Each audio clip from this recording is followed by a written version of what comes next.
Hello friends, today we are here with our next lecture of cell, the fundamental unit of life. ठीक है, पिछले videos में हम लोगों ने पैसिव ट्रांसपोर्ट के जो तीनों मेथड्स थी, osmosis, diffusion and facilitated diffusion के बारे में स्टडी कर लिया था. Today we are talking about the active transport across the plasma membrane. ठीक है, प्लाज्मा मेम्ब्रेन से एक्टिव ट्रांसपोर्ट की प्रोसेस किस तरह से होती है, इसे हमें आज पढ़ना है. एक्टिव ट्रांसपोर्ट का जहां भी नाम आता है, active transport means with the expenditure of energy, with the expenditure of ATP. ठीक है, energy in the form of ATP. ATP का यूज करके जब हम किसी भी सब्सटेंस का ट्रांसपोर्ट प्लाज्मा मेम्ब्रेन के थ्रू करवाते हैं तो उसे हम कहते हैं एक्टिव ट्रांसपोर्ट. और एक्टिव ट्रांसपोर्ट में आपको पता है 100% of the molecules gets transported. ठीक है, पैसिव ट्रांसपोर्ट में ट्रांसपोर्ट क्या हो रहा था, जब दोनों साइड 50-50% वाली कंडीशन आ जाती है, इट मींस जब इक्विलिब्रियम आ जाता है तो पैसिवली जो मूवमेंट है वो बंद हो जाता है. ठीक है, लेकिन एक्टिव ट्रांसपोर्ट में इक्विलिब्रियम आने के बाद भी एनर्जी कंज्यूम करवा के हम उस सब्सटेंस का 100% ट्रांसपोर्ट करवा सकते हैं यदि वो सब्सटेंस सेल के लिए बहुत ज्यादा रिक्वायर्ड है. ठीक है, तो यहाँ पर एटीपी के फॉर्म में एनर्जी का यूज होता है. इसे हमें समझना था. इसका जो फर्स्ट एग्जांपल था हमारे पास, that is sodium potassium pump. ठीक है, एक्टिव ट्रांसपोर्ट का जो एग्जांपल है that is sodium potassium pump. इसके बारे में हमें स्टडी करना है. ठीक है, ये हमारे पास प्लाज्मा मेम्ब्रेन है. ठीक है, this is the plasma membrane और ये है हमारे पास कंप्लीटली एम्बेडेड इंट्रिंसिक प्रोटीन. ठीक है, यहां पर जो ट्रांसपोर्ट होगा ये प्रोटीन चैनल के थ्रू ट्रांसपोर्ट होगा. ठीक है, तो ये जो इंट्रिंसिक प्रोटीन्स है उनके थ्रू ट्रांसपोर्टेशन की प्रोसेस यहाँ पर होती है और एनर्जी का कंजम्पशन होता है. तो यहाँ पर by the hydrolysis of sodium potassium pump में क्या होता है, by the hydrolysis of 1 ATP molecule. जब 1 एटीपी मॉलिक्यूल का हाइड्रोलिसिस होगा तो हमारे पास क्या रिलीज होगा, एडीपी का मॉलिक्यूल और इनऑर्गेनिक फॉस्फेट इसमें से अलग हो जाएगा. जब ये प्रोसेस होगी तो एनर्जी का लिबरेशन होगा ना. आपको पता है एटीपी जब ब्रेक डाउन होता है, एटीपी जब एनर्जी देने के लिए ब्रेक डाउन होता है तो हमारे पास एडीपी और इनऑर्गेनिक फॉस्फेट का फॉर्मेशन होता है और साथ में एनर्जी का लिबरेशन होता है, ये हम जानते हैं. ठीक है, तो यहाँ पर क्या होगा, एटीपी का हाइड्रोलिसिस होगा. कितने एटीपी, 1 मॉलिक्यूल ऑफ एटीपी. जब ये एक मॉलिक्यूल एटीपी का हाइड्रोलाइज होगा, एडीपी और इनऑर्गेनिक फॉस्फेट का फॉर्मेशन होगा और जो साथ में एनर्जी का लिबरेशन होगा, उस एनर्जी को लेकर ये प्रोटीन मॉलिक्यूल क्या करेगा, 3 मॉलिक्यूल्स ऑफ सोडियम आयन, है ना, नंबर आपको ध्यान रखना है. 3 मॉलिक्यूल्स ऑफ सोडियम आयंस को मेम्ब्रेन के बाहर की साइड ले जाएगा और इसके अपोजिट में 2 मॉलिक्यूल्स ऑफ पोटेशियम आयन. ठीक है, ये सेल के अंदर की साइड आएंगे. क्या हुआ, प्रोटीन के थ्रू हमारे पास सोडियम और पोटेशियम आयंस का एक्सचेंज हुआ है with the help of energy liberated due to the hydrolysis of ATP. ठीक है, यहां से जो एनर्जी लिबरेट हुई है उस एनर्जी के यूज से इस प्रोटीन चैनल के थ्रू 3 सोडियम आयंस बाहर की साइड मूव हुए हैं और 2 पोटेशियम आयंस अंदर की साइड मूव हुए हैं. ठीक है, इसके लिए हमें एक एटीपी के मॉलिक्यूल का यूज करना पड़ा है. क्लियर. अब इसको रिलेट करके हम एक और इसी से रिलेटेड अगली प्रोसेस हम देखते हैं. ठीक है, ये फिर से हमारे पास मेम्ब्रेन है और ये आपके पास प्रोटीन है. जब ये प्रोसेस कंटिन्यूअसली होती रहेगी, ठीक है, लगातार ये प्रोसेस होगी, तो मेम्ब्रेन के बाहर की साइड सोडियम आयंस का कंसंट्रेशन क्या हो जाएगा, ज्यादा. ठीक है, कंटिन्यूअसली ये प्रोसेस होती रहेगी तो बाहर की साइड सोडियम आयंस का कंसंट्रेशन क्या होगा, ज्यादा। जब सेल मेम्ब्रेन के बाहर सोडियम आयंस का कंसंट्रेशन इंक्रीज हो जाएगा तो इनका पैसिव ट्रांसपोर्ट होगा, क्योंकि ये पैसिवली मूव करेंगे। आपको पता है पैसिव मूवमेंट में क्या होता है, हाई कंसंट्रेशन से लो कंसंट्रेशन की तरफ मूवमेंट। तो ये मॉलिक्यूल्स इस प्रोटीन के थ्रू ये सोडियम आयंस कहां मूव करेंगे, पैसिवली सेल के अंदर की side, from its high concentration to low concentration. Along with this sodium molecule, glucose molecule will also gets entered in the cell. ठीक है, तो इस सोडियम के साथ ग्लूकोज के मॉलिक्यूल भी अंदर की साइड मूव करेंगे और इसी प्रोसेस से ग्लूकोज मॉलिक्यूल्स का एब्जॉर्प्शन हमारी बॉडी में होता है। ठीक है, तो यहां पर आपने क्या देखा, सोडियम आयंस के साथ ग्लूकोज के मॉलिक्यूल्स भी अंदर की साइड मूव करके गए हैं। This type of transport is called as primary active transport. इसे हम प्राइमरी क्यों कहते हैं, क्योंकि ये एनर्जी को यूज कर रहा है। फर्स्टली एनर्जी किसने यूज की है, इसने यूज की है। यहां पर एनर्जी का कोई यूज नहीं हुआ है, लेकिन ये प्रोसेस कब होती है, जब ये प्रोसेस हो जाती है। This process is the result of this ATP dependent process. ठीक है, यदि ये प्रोसेस नहीं होगी तो ये वाली प्रोसेस भी नहीं होगी। इसीलिए हम कहते हैं ग्लूकोज के मॉलिक्यूल्स का ट्रांसपोर्ट क्या होता है, एक्टिव ट्रांसपोर्टेशन होता है, जबकि यहां पर कोई एटीपी का यूज नहीं हुआ है। But this process is the result of this primary active transport. यदि ये नहीं होगा तो ये नहीं होगा। तो प्राइमरी एक्टिव ट्रांसपोर्ट हम इसे क्यों कहते हैं, क्योंकि ये एनर्जी का यूज कर रही है। एटीपी के मॉलिक्यूल्स को यहाँ पे प्रोटीन्स यूज कर रहे हैं और हमारे पास सोडियम पोटेशियम का मूवमेंट करवा रहे हैं। This is called as secondary active transport. इसे हम सेकेंडरी एक्टिव ट्रांसपोर्ट क्यों कहते हैं, because it is the result of primary active transport. ठीक है, प्राइमरी ट्रांसपोर्ट जब होगा उसी के रिजल्ट से हमारे पास ये वाली प्रोसेस भी होने वाली है। क्लियर। इन दोनों प्रोसेसेस के लिए हम एक और वर्ड यूज करते हैं, that is antiport primary active transport के लिए और सिम्पोर्ट सेकेंडरी एक्टिव ट्रांसपोर्ट के लिए। ठीक है, दोनों का मतलब क्या होता है, एंटीपोर्ट का मतलब होता है प्रोटीन मॉलिक्यूल के दोनों साइड, ठीक है, अपोजिट साइड, दोनों प्रोटीन, इस प्रोटीन मॉलिक्यूल के अपोजिट साइड टू आयंस का एक्सचेंज हो रहा है। सोडियम एंड पोटेशियम आयंस का अपोजिट एक्सचेंज। सोडियम आयंस बाहर की साइड मूव कर रहे हैं और पोटेशियम आयंस अंदर की साइड मूव कर रहे हैं। That's why this is called as antiport movement या antiport transport. Anti means in the opposite directions. ठीक है, और टू अलग अलग सब्सटेंसेस का मूवमेंट यहां पर हो रहा है। सिम्पोर्ट मींस क्या होता है, movement of substances in the same direction. यहां पर सोडियम और ग्लूकोज दोनों सेम डायरेक्शन में मूव कर रहे हैं, outside to inside. That's why this type of transport is also called as symport transport. ठीक है, होपफुली आपको ये कंसेप्ट क्लियर हो गया होगा। अब हमें ये देखना है कि हमारी बॉडी में सोडियम एंड पोटेशियम पंप, जो सोडियम पोटेशियम पंप हमारी बॉडी में है, ये इसकी लोकेशन कहाँ कहाँ है, कहाँ कहाँ ये पंप हमारी बॉडी में देखने को मिलता है। ठीक है, क्योंकि हमारी बॉडी में डिफरेंट टाइप की सेल्स प्रेजेंट है और सारी सेल्स जो है वो सोडियम पोटेशियम पंप शो नहीं करती है।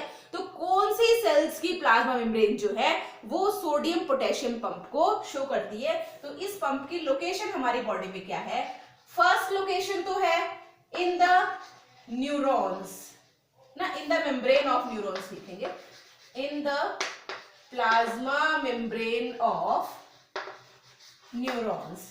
न्यूरॉन्स जो हमारे नर्वस टिश्यूज की सेल्स हैं, उन नर्वस टिश्यूज की सेल्स में सोडियम पोटेशियम पंप हमें देखने को मिलता है। ठीक है, नर्वस सिस्टम में हम इसके बारे में एकदम डिटेल डिस्कशन करते हैं, तो हमें यहाँ पे सिर्फ इतना ध्यान रखना है, सोडियम पोटेशियम पंप जो है वो हमें न्यूरॉन्स की प्लाज्मा मेम्ब्रेन में देखने को मिलता है। Second, in the membranes of muscle fibres. जो हमें हमारे मसल फाइबर्स का कॉन्ट्रैक्शन एंड रिलैक्सेशन की प्रोसेस होती है, ये भी सोडियम पोटेशियम पंप के थ्रू ही होती है। तो हमारे मसल फाइबर्स की मेम्ब्रेन में भी हमें सोडियम पोटेशियम पंप देखने को मिलता है। तो ये कुछ पर्टिकुलर लोकेशंस है हमारी बॉडी में जहां हमें सोडियम पोटेशियम पंप देखने को मिलता है। ठीक है, तो होपफुली आपको सोडियम पोटेशियम पंप अच्छे से समझ में आ गया होगा। सेकंड एग्जांपल था हमारे पास सोडियम पंप। ठीक है, सोडियम पंप मींस जो ट्रांसपोर्टेशन है वो एग्जैक्टली वैसा ही होगा जैसा सोडियम पोटेशियम पंप में हुआ था, लेकिन यहां पर सिर्फ किसका ट्रांसपोर्ट होगा? Transport of only sodium ions. Sodium ions का ट्रांसपोर्ट इसके अंदर सिर्फ होता है, पोटेशियम आयंस नहीं है, क्योंकि सिर्फ खाली सोडियम पंप और खाली पोटेशियम पंप, खाली कैल्शियम पंप भी हमारी सेल्स में वर्क करते हैं। ठीक है, तो इसकी भी लोकेशंस हमारी कहां पे है? सेम यहीं पे, जहां सोडियम पोटेशियम पंप होगा वहां ऑब्वियस है सोडियम पंप भी हमें देखने को मिलेगा। तो in the membranes of neurons and in the membranes of muscle fibres sodium pump is also present. Third हम देखते हैं पोटेशियम पंप।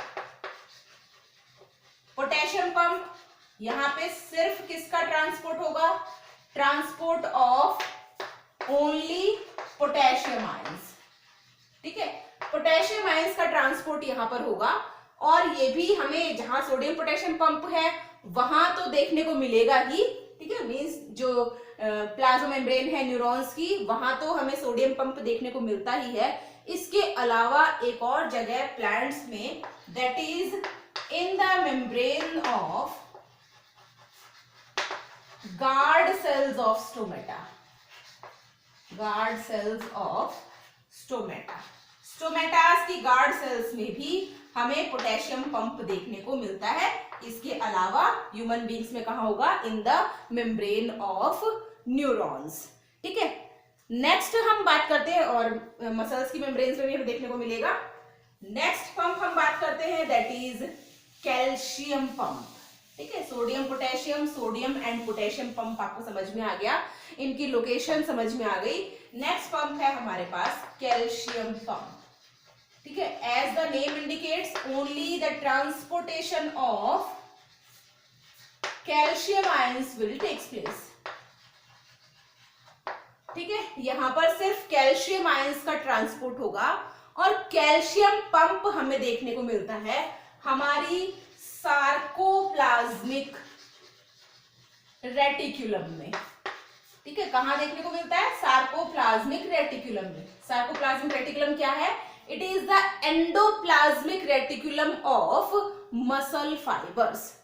ठीक है, मसल फाइबर्स की जो एंडोप्लाज्मिक रेटिकुलम है उसको हम कहते हैं सार्कोप्लाज्मिक रेटिकुलम। तो यहाँ पे हमें कैल्शियम पंप देखने को मिलता है, क्योंकि आपको पता है calcium is the important chemical of our muscles. ठीक है, तो मसल्स को बिल्डअप करने में कैल्शियम की एक बहुत बड़ा इंपॉर्टेंट रोल होता है। तो कैल्शियम आयंस हमें यहाँ पे देखने को मिल जाता है। चलिए, इसके अलावा ये हमें देखने को मिलेगा एक और जगह पे, that is pre synaptic nodes. Pre synaptic knobs जो है, या प्री सिनेप्टिक नोब की जो मेम्ब्रेन्स है, सिनेप्टिक नोब्स होते हैं हमारे नर्व सेल्स के अंदर। ठीक है, तो नर्व सेल्स के अंदर जो प्री सिनेप्टिक नोब्स है वहां पर भी हमें कैल्शियम पंप देखने को मिलता है, और जो पोस्ट सिनेप्टिक नोब्स है उन पोस्ट सिनेप्टिक नोब्स में हमें पोटेशियम पंप देखने को मिलता है। ठीक है, तो ये आप ध्यान रखेंगे, प्री सिनेप्टिक नोब्स में कैल्शियम पंप जो कि हमारे नर्व सेल्स का हिस्सा है, और पोस्ट सिनेप्टिक नोब के अंदर हमें पोटेशियम पंप देखने को मिलता है। ठीक है, तो ये आपके पास हो गया कैल्शियम पंप की लोकेशन। नेक्स्ट हमारे पास एक और प्रोसेस है जो कि एक्टिवली होती है सेल्स के अंदर, एक्टिव ट्रांसपोर्ट के थ्रू होती है, that is called as endocytosis and exocytosis. ठीक है, दोनों ही नेम आपने सुना है। एंडोसाइटोसिस ये भी एक एनर्जी डिपेंडेंट प्रोसेस है, जिसमें एनर्जी कंजम्पशन करके सेल किसी चीज को अपने अंदर लेती है। ठीक है। Endocytosis is basically of two types का है। First one is phagocytosis and second one is pinocytosis. Phagocytosis में क्या होता है? फैगोसाइटोसिस में होता है हमारे पास इनटेक ऑफ सॉलिड पार्टिकल्स, ठीक है, और पिनोसाइटोसिस में होता है इनटेक ऑफ लिक्विड पार्टिकल्स, ठीक है। यहां पे आपको पता है जब सॉलिड या लिक्विड पार्टिकल्स का मूवमेंट सेल के अंदर होता है एंडोसाइटोसिस की प्रोसेस से। एंडोसाइटोसिस कब होगा? जब सब्सटेंस का साइज प्लाज्मा मेम्ब्रेन के पोर साइज से बड़ा है, ठीक है। यदि पोर साइज से छोटा है तब तो वो डिफ्यूजन या ऑस्मोसिस की प्रोसेस से सेल के अंदर आ जाएगा, लेकिन जब पोर साइज से बड़ा साइज है उस सब्सटेंस का और सेल के लिए रिक्वायर्ड है, इट मींस सेल को उसको अंदर लेना है, ठीक है, तो वो क्या प्रोसेस होती है जिससे वो अंदर जाएगा? That is endocytosis process. और उस एंडोसाइटोसिस की प्रोसेस में होता क्या है? प्लाज्मा मेम्ब्रेन में इस तरीके से कुछ मॉडिफिकेशंस होते हैं। ये कोई सब्सटेंस है, सॉलिड सब्सटेंस, इसको सेल के अंदर जाना है, ठीक है, तो ये यहां से एंडोसाइटोसिस की प्रोसेस से सेल के अंदर मूव करेगा। इसका साइज पोर साइज से बड़ा है, इसलिए सेल मेम्ब्रेन जो थी ये मॉडिफाई हो गई है और मॉडिफाई होकर इस सब्सटेंस के लिए यहाँ पे पैसेज बन गया है जाने के लिए। तो ये जो ट्रांसपोर्ट होगा it is also with the help of energy, ठीक है, क्योंकि अगेंस्ट द ग्रेडियंट ट्रांसपोर्ट यहां पर हो रहा है तो यहां पर भी एनर्जी की रिक्वायरमेंट होती है। और ये प्रोसेस कहां हमें देखने को मिलती है? हमारी बॉडी में एंडोसाइटोसिस की प्रोसेस हमें देखने को मिलती है WBCs में, ठीक है। WBC जो हमारी व्हाइट ब्लड सेल्स हैं जो कि पैथोजेंस को इनगल्फ करती है by the process of phagocytosis. जो पैथोजन हमारी बॉडी पे अटैक करते हैं उनको ये इनगल्फ करती है और हमारी बॉडी को इम्यूनिटी प्रोवाइड करती है। इसके अलावा जो हमारी बॉडी की मैक्रोफेजेस है, ये macrophages these are also type of immune cells ना, इम्यूनिटी देने वाली सेल्स है ये भी हमारी बॉडी में। तो ये मैक्रोफेजेस भी फैगोसाइटोसिस की प्रोसेस शो करती है। इसके अलावा अमीबा एक ऑर्गेनिज्म का नेम आपने सुना है, अमीबा भी ये प्रोसेस शो करता है, ठीक है। सेकंड हम देखते हैं ट्रांसपोर्ट ऑफ लिक्विड सब्सटेंसेस ना, जिसको हम कहते हैं पिनोसाइटोसिस। पिनोसाइटोसिस में भी क्या होता है? यही प्लाज्मा मेम्ब्रेन में इस तरह से मॉडिफिकेशंस होते हैं और ये कोई लिक्विड सब्सटेंस है जिस लिक्विड को यहां से अंदर आना है। यहां पर लिक्विड के ट्रांसपोर्टेशन की प्रोसेस जो है वो किसी रिसेप्टर पार्टिकल के साथ होती है। इसके साथ कुछ रिसेप्टर प्रोटीन्स बाइंड होते हैं और ये रिसेप्टर प्रोटीन्स जो है इस लिक्विड सब्सटेंस को अंदर लेकर आते हैं, ठीक है। तो हमारी बॉडी के अंदर ये प्रोसेस कहां पर होती है? किस किस चीज का लिक्विड के फॉर्म में हमारी बॉडी में ट्रांसपोर्टेशन होता है? That is insulin. Insulin is a hormone secreted by pancreas. ये इंसुलिन हार्मोन लिक्विड फॉर्म में है, ये हमारी सेल्स के अंदर पिनोसाइटोसिस की प्रोसेस से एंटर करता है। इसके अलावा कुछ पॉलीपेप्टाइड्स है, ठीक है, पॉलीपेप्टाइड्स मींस प्रोटीन्स। तो कुछ पॉलीपेप्टाइड्स हैं, इनका मूवमेंट भी सेल के अंदर पिनोसाइटोसिस की प्रोसेस से होता है, ठीक है। एंडोसाइटोसिस आपको समझ में आ गया। नेक्स्ट हम देखते हैं exocytosis. Exocytosis is the reverse of endocytosis. Exocytosis आपको नेम से समझ में आ रहा है, एक्सो मींस बाहर, ठीक है। तो एक्सोसाइटोसिस में क्या होता है? हम सेल के बाहर की साइड, इसको हम वॉमिटिंग ऑफ सेल भी कह सकते हैं। Exocytosis it is also called as vomiting of cell, और इसे हम एक और नाम देते हैं दैट इज ईफैजी, ठीक है। एंडोसाइटोसिस में सेल के अंदर सब्सटेंसेस आए थे, एक्सोसाइटोसिस में सेल के बाहर सब्सटेंसेस निकलेंगे ना। इसमें बेसिकली जो अनडाइजेस्टेड पार्टिकल्स होते हैं, ठीक है, जो अनडाइजेस्टेड फूड है सेल के अंदर या अनडाइजेस्टेड सब्सटेंसेस है या जो अनवांटेड सब्सटेंसेस है जिनका पोर साइज जो है वो पोर साइज से बड़ा है, उस टाइम पर भी यहाँ पे वही प्लाज्मा मेम्ब्रेन में मॉडिफिकेशंस होंगे और मॉडिफिकेशंस होने के बाद जो सेल के अंदर सब्सटेंसेस थे ये सेल के बाहर की साइड मूव करेंगे। ठीक है, तो इस प्रोसेस को हम कहते हैं exocytosis. It is also an energy dependent process.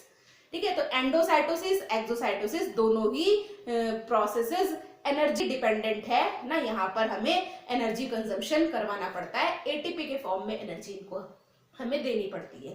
तो ये हमारे पास डिफरेंट टाइप का एक्टिव ट्रांसपोर्ट था, जिसमें आपने सोडियम पोटेशियम पंप के बारे में देखा, sodium pump, potassium pump, calcium pump and exocytosis and endocytosis. ठीक है, all these are the processes which requires energy for their movement.